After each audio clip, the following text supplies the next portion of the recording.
C'est une grande campagne d'évangélisation, la première du genre, au quartier Koufoli, organisée par l'église La Marche chrétienne que dirige le pasteur Jean-Rémy Koutima, visionnaire de la dite église.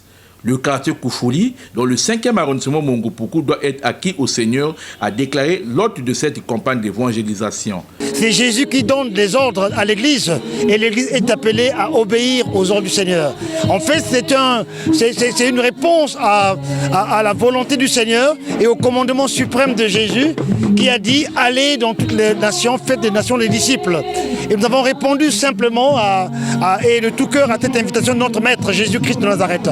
Et le pourquoi, c'est parce que simplement, nous voulons que ce quartier Koufoli, où nous sommes arrivés, puisse connaître Jésus et que les âmes vraiment puissent s'ouvrir à l'évangile pour recevoir la parole de Jésus-Christ et croire dans l'œuvre de la rédemption afin qu'ils soient sauvés. Ce grand rassemblement religieux de Koufoli s'est déroulé pendant 2 jours et un seul message a été donné au peuple de Dieu par l'évangéliste Rufin Timothée Youlou, unique orateur venu droit de France. Jésus-Christ sauve et l'orateur a prêché sur l'histoire du riche et du pauvre Lazare. La Bible nous dit il y avait un homme riche qui était vêtu de pourpre et de fin lin et qui chaque jour menait joyeuse et brillante vie. Un pauvre nommé Lazare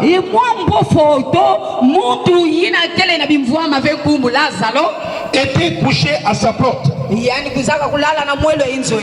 couvert d'ulcères et désireux de se rassasier des miettes qui tombaient de la table du riche.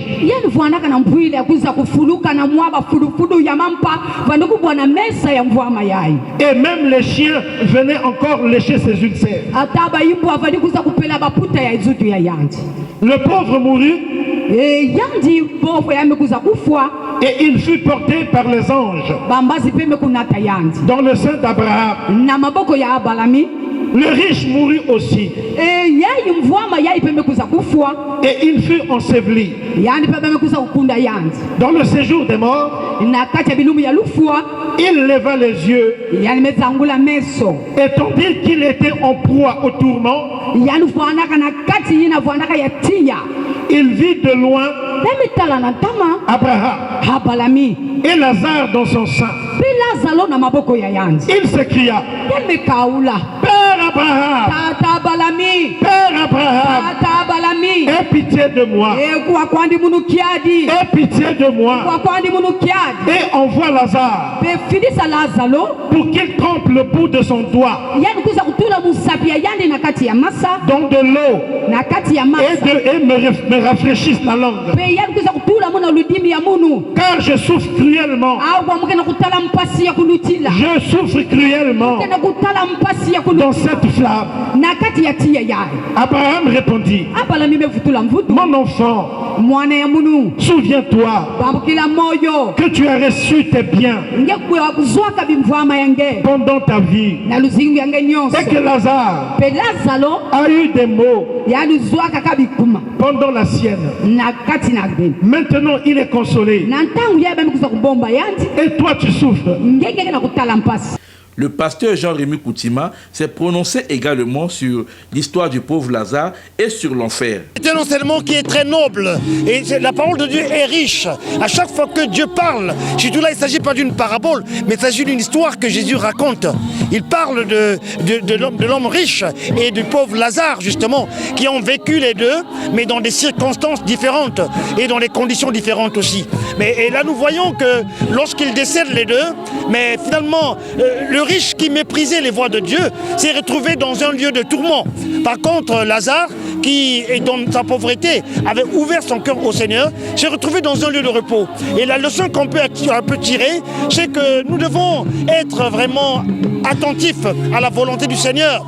Qu'on soit riche ou pauvre, Dieu n'est pas pour les riches seulement, pour les pauvres seulement, non pas du tout. Pour tout le monde, quelle que soit ta condition, et si tu es riche ou pauvre, il est bon pour chacun de nous de savoir que Dieu est vivant et il a envoyé son fils Jésus sur la croix, mourir pour nous tous, afin que nous puissions avoir la paix avec lui et entrer au ciel. Et donc en ce moment-là, la leçon c'est laquelle? C'est que tous les hommes doivent être sauvés, quelles que soient leurs conditions. Ils ne doivent pas regarder à leur aisance matérielle ou financière, mais ils doivent regarder à Jésus, la parole du Seigneur. Pour éviter l'enfer, il faut écouter d'abord la parole de Jésus-Christ. Parce que la Bible dit, la parole dit dans Romains 10, verset 17, que la foi vient de ce qu'on entend, et ce qu'on entend vient de la parole de Christ. Et il est bon que nous puissions écouter la parole, comme cet après-midi, et afin que la foi puisse entrer dans notre cœur, se manifester dans notre cœur, et que nous puissions recevoir Jésus-Christ, c'est-à-dire croire que Jésus-Christ est celui qui est mort à la croix pour nos péchés. C'est ainsi que Dieu va nous pardonner nos péchés et nous serons sauvés. A noter que l'église de la Marche chrétienne est située au quartier OCH. Dans le nom de Jésus, reçois dans le nom de Jésus-Christ de Nazareth. Dans le nom de Jésus de Nazareth, que la gloire de Dieu te couvre, que ton problème soit résolu.